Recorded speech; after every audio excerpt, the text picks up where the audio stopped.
মই মইনাহঁত তোমালোক সকলোকে অসমীয়া সাধুকথালৈ স্বাগতম জনাইছোঁ। আজি মই এতিয়া সাধু লৈ আহিছোঁ। সেই সাধুটোৰ নাম হৈছে এটা বুঢ়া আৰু 5 পুতেক। এটা বুঢ়া আৰু তাৰ 5টা পুতেক আছিল। বুঢ়াই 4 পুতেকলৈ 4জনী বোৱাৰী আনিছিল। মাত্ৰ নুমলীয়াটোহে বাকী আছিল। এদিন কেনকেনীয়া বৰষুণীয়া বতৰত বুঢ়াই পুতেকহঁতক সুধিলে, বোপাইহঁতৌ আজি কি কৰিবৰ দিন? বৰটো পুতেকে উত্তৰ দিলে, পিতাই আজি ভালকৈ কাপোৰ কানি লৈ লগাই শুই থাকিবৰ দিন। মাজুটোৱে উত্তৰ দিলে, আজি খৰাহি পাচি সাজিবৰ দিন। বৰ মাজুটোৱে ক'লে, আজি পোৰা মাছে পইতা ভাতে খাবৰ দিন। সৰুটোৱে ক'লে, আজি হালোৱা গাঁতি মাৰি পথাৰত হাল বাবৰ দিন। এটাই কেইটাতকৈ সৰু নুমলীয়াটোৱে ক'লে, পিতাই আজি ভালকৈ এঠাইত কঠ পাৰি বহি লেখা পঢ়া কৰিবৰ দিন।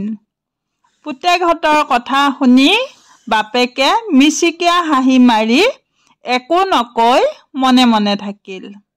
কিন্তু নুমলীয়া ভায়েকৰ উত্তৰ শুনি 4ওটা ককায়েকে গুৰগুৰাবলৈ ধৰিলে।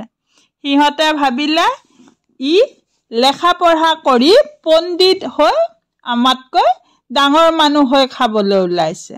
আমি হালোৱা চহা হৈ থাকিম আৰু ই বৰ মানুহ হৈ আমাক গোলাম কৰি বাব।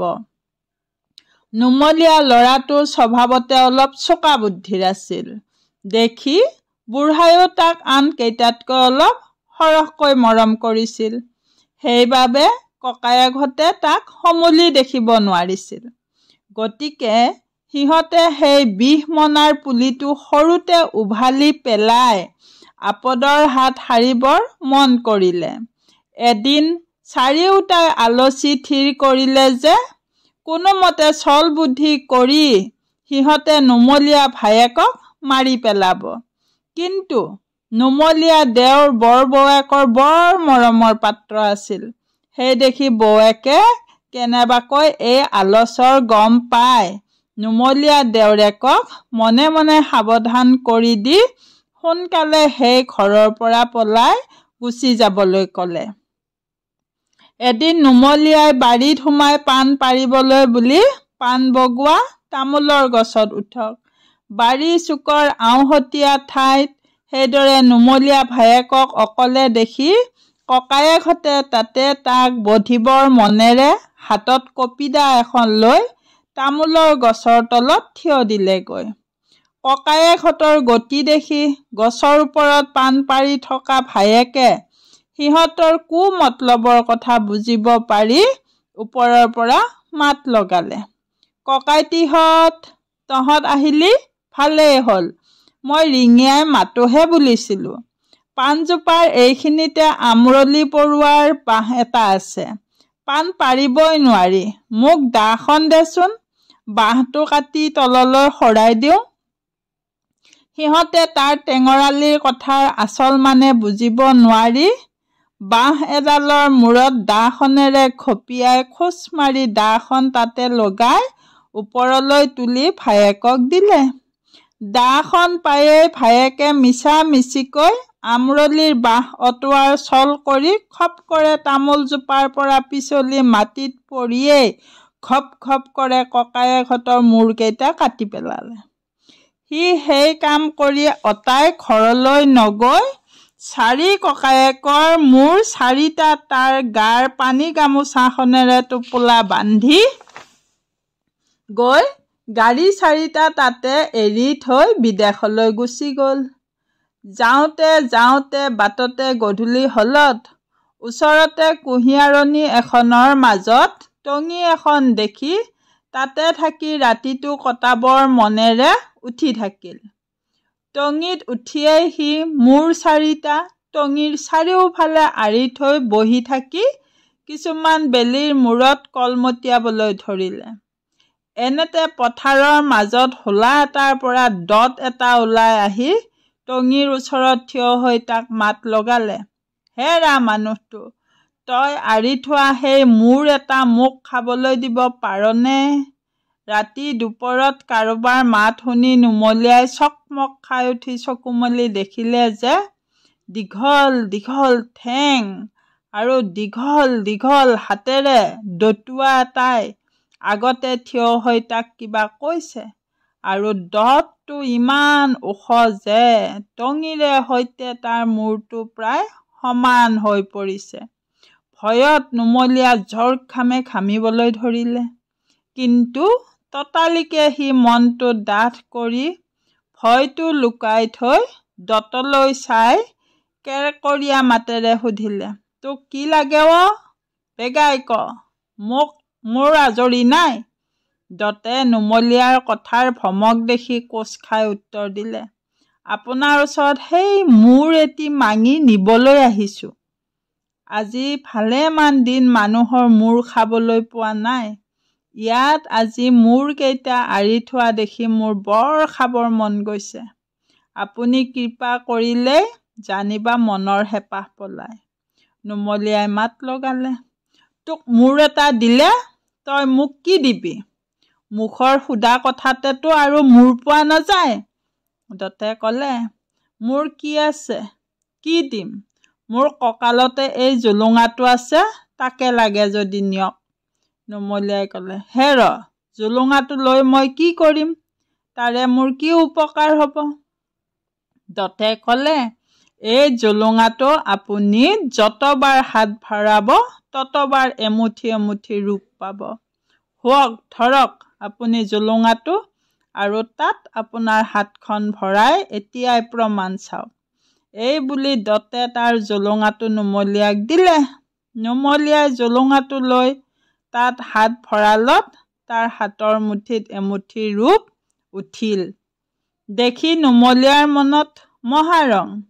তেতিয়াই সি মূৰ চাৰিটাৰ এটা দতক দি দিলে আৰু দতে ৰং মনেৰে মূৰটো লৈ গুচি গ'ল।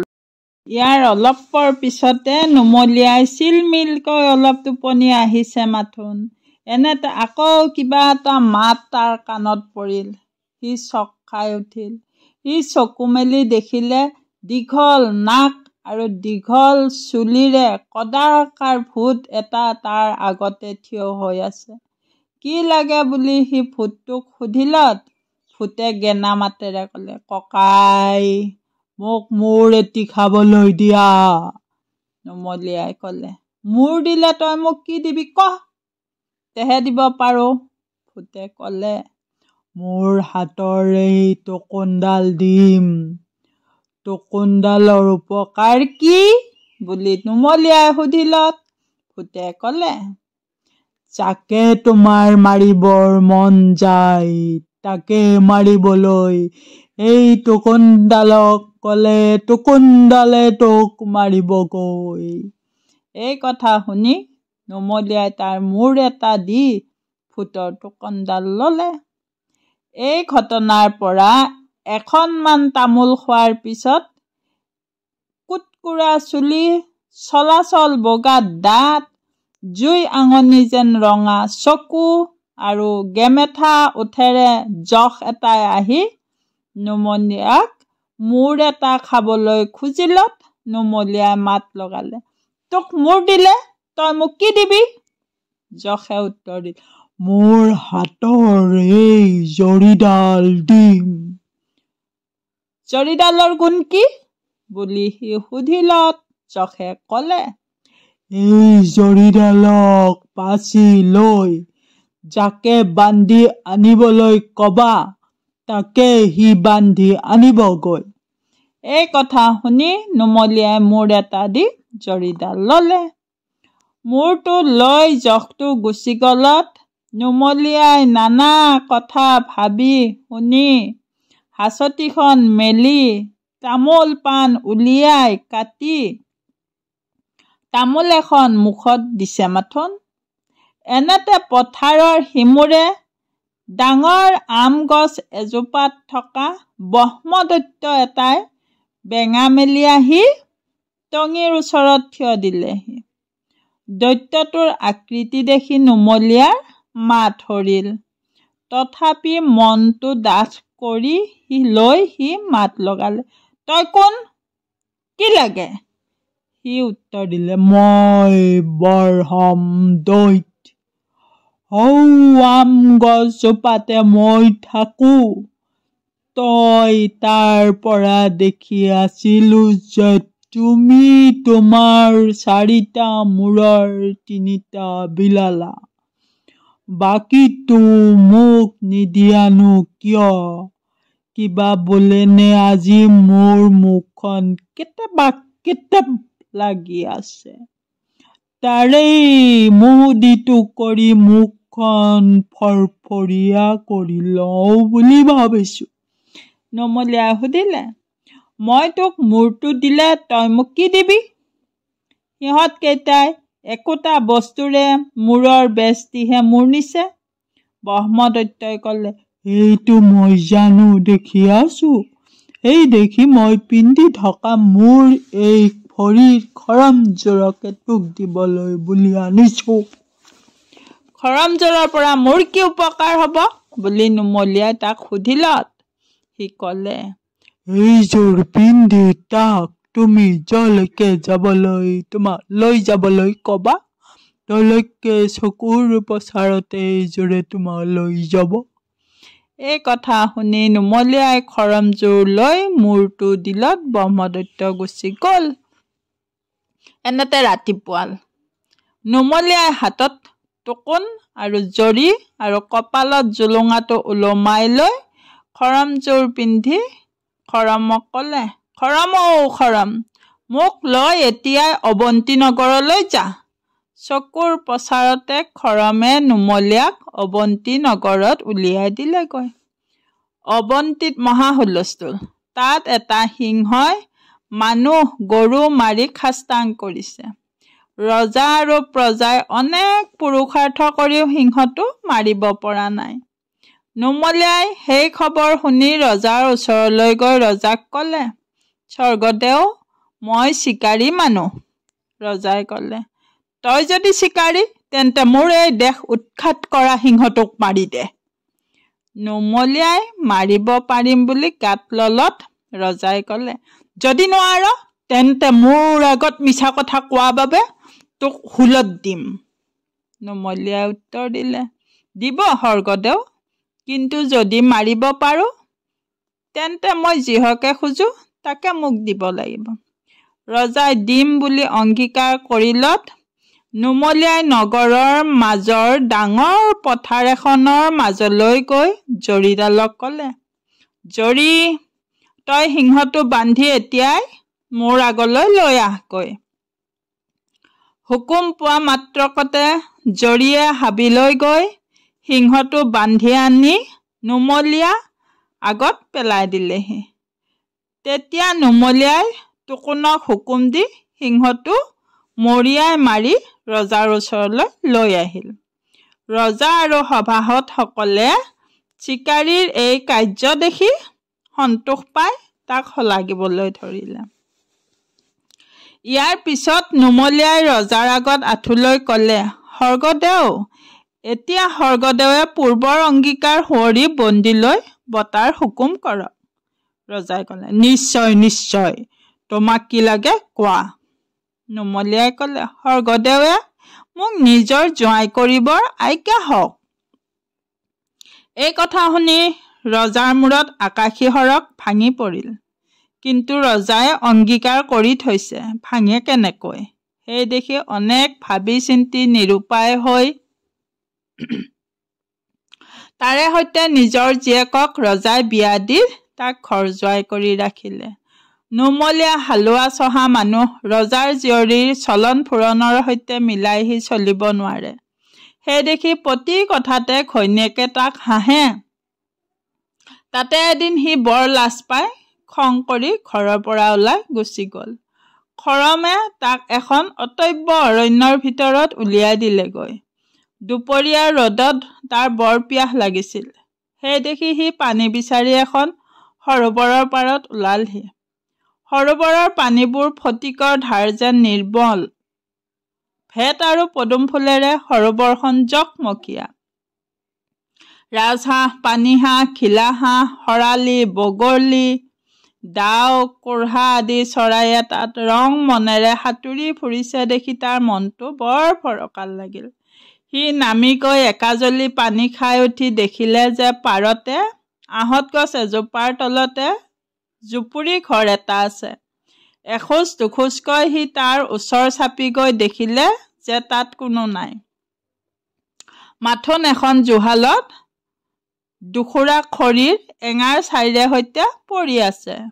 সি দেখিলে বুজিলে যে এইটো কোনোবা সন্যাসী ফকীৰৰ জুপুৰি। কিছুমান পৰ তাতে থাকি সন্যাসীক আহিবৰ নেদেখি সি ঘৰটো সাৰি মুচি চিকুনাৰ ওচৰৰে গছ এজোপাৰ আঁৰত লুকাই বহি থাকিল।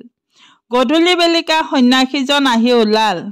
তেওঁ দেখিলে যে তেওঁৰ ঘৰটো কোনোবাই সাৰি মচি জকজকীয়া কৰি থৈছে। তাকে দেখি সন্যাসীয়ে মাত লগালে, মোৰ ঘৰটো কোনে অতাই পিতাই থৈছে? কোন ক'ত আছ? ওলাই আহ, একো ভয় নাই।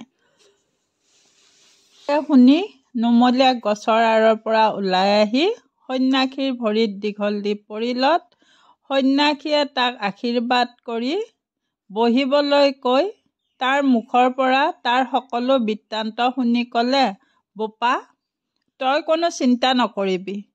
মোৰ এই আশ্ৰমতে তই নিৰ্বিঘ্নে থাকি মোৰ সেৱা শুশ্ৰূষা কৰি থাক। তোৰ ভাল হ'ব। কিন্তু এটা কথা তোক কৈ থওঁ, এই সৰোবৰৰ পূব ঘাটলৈ তই কেতিয়াও নাযাবি। সেই ঘাটত স্বৰ্গৰ অপেশ্বৰীসকলে গা ধুৱেহি। পিছদিনা পুৱাই সন্যাসীয়ে তেওঁৰ 9 আলধৰাক আশ্ৰমৰ ৰখীয়া কৰি ক'ৰবালৈ গুচি গ'ল। সন্যাসী গলতে নুমলীয়াই সেই সৰোবৰৰ পূব ঘাটলৈ গৈ মনে মনে পাৰৰে জোপা এটাত লুকাই থাকিল। অলপৰ পিছতে 7জনী অপেশ্বৰী তালৈ আহিলত সি লাহেকৈ জোপাৰ ভিতৰৰ পৰা ওলাই তেওঁলোকক ঠেকত পেলাই অপেশ্বৰীসকলৰ এজনীক বিয়া কৰাবলৈ হৈ কঢ়ালে। ইয়াৰ পিছত নুমলীয়াৰ লগতে অপেশ্বৰীসকলে ভনীয়েক এজনীক এৰি স্বৰ্গলৈ গুচি গ'ল। অপেশ্বৰী ঘৈণীয়েকক লগত লৈ নুমলীয়াই খৰমত উঠি ততালিকে তাৰ শহুৰেক ৰজাৰ ঘৰ ওলালহি। ৰজাই জোৱায়েকক দেখি ৰং পালে। তাৰ আগৰ ঘৈণীয়েক ৰজাৰ জীয়েকে তাৰ কেৰামতলি দেখি নিজৰ দোষৰ বাবে গিৰিয়েকৰ ওচৰত ক্ষমা মাগি সতিনীয়েকৰ সৈতে একেলগে সুখেৰে খাই বৈ থাকিবলৈ ধৰিলে। ইয়াৰ দিনচেৰেকৰ পিছতে অপুত্ৰক ৰজা মৰিল। শহুৰেক মৰিলত নুমলীয়াই সেই ৰাজ্যৰ ৰজা হ'ল। সি ৰজা হৈয়েই তাৰ বাপেক থকা ৰাজ্যৰ ৰজাৰ ওচৰলৈ কটকী পঠিয়াই কোৱাই পঠিয়ালে যে হয় ৰজাই তাক ৰাজ্য এৰি দিয়ক, নহয় যুদ্ধ দিয়ক। কটকীৰ কথা শুনি ৰজা ঘৃতাহুতি হৈ যুঁজ দিবলৈ সাজু হ'ল। নুমলীয়া ৰজায়ো লা লগোৱা ঘোঁৰা হাতী ৰনোৱা বনোৱা লগত লৈ সাজি পাৰি যুঁজ কৰিবলৈ আগবাঢ়ি গ'ল। দুই দলৰ ভিতৰত যুঁজ লাগি গোটেইখন কোৱামোৱা লাগি পৰিল। শেহত নুমলীয়া ৰজাই জৰীক পঠিয়াই দি সেই ৰজাক কটাবান দি ধৰাই অনাই টুকুনক মাৰিবলৈ হুকুম দিলত ৰজাই দাঁতত কুটা লৈ দীঘল দি নুমলীয়া ৰজাৰ ভৰিত পৰি ক্ষমা মাগিলে। তেতিয়া নুমলীয়া ৰজাই সন্তুষ্ট হৈ ৰজাক নামাৰি সপৰিবাৰে সেই ৰাজ্যৰ পৰা উলিয়াই দিলে।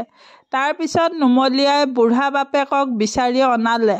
বাপেক ওচৰ পালতে নুমলীয়াই ক'লে, আপুনি মোক চিনি পাইছেনে? বাপেকে নুমলীয়াৰ মুখলৈ কিছুমান বেলি লাগি চাই থাকি ক'লে, স্বৰ্গতেও চিনো যেন লাগিছে, কিন্তু ক'লৈ কটা যাম? নুমলীয়াই ক'লে, কোনো ভয় নাই, নিৰ্ভয়ে কোৱা। বাপেকে ক'লে, স্বৰ্গদেউক মোৰ নুমলীয়া পুতো যেন লাগিছে। এই কথা শুনি নুমলীয়াই বাপেকৰ ভৰিত পৰি সেৱা কৰি আগৰ পৰা গুৰিলৈকে নুমলীয়াই ক'লে, কোনো ভয় নাই, নিৰ্ভয়ে কোৱা। বাপেকে ক'লে, স্বৰ্গদেউক মোৰ নুমলীয়া পুতো যেন দেখিছোঁ। এই কথা শুনি নুমলীয়াই বাপেকৰ ভৰিত পৰি সেৱা কৰি আগৰ পৰা গুৰিলৈকে সকলো কথা ভাঙি ক'লত বুঢ়াৰ চকুৰ পৰা আনন্দৰ লো ববলৈ ধৰিলে। ইয়াৰ পিছত নুমলীয়াই বাপেকক সেই ৰাজ্যৰে ৰজা পাতি নিজৰ ৰাজ্যলৈ উভতি আহিল আৰু দুইজনী কুঁৱৰীৰে সৈতে গৃহবাস কৰি মহাসুখে ৰাজ্য ভোগ কৰি থাকিল। মোৰ কাপোৰ কানি ক'লা হ'ল, মই গুচি আহিলোঁ।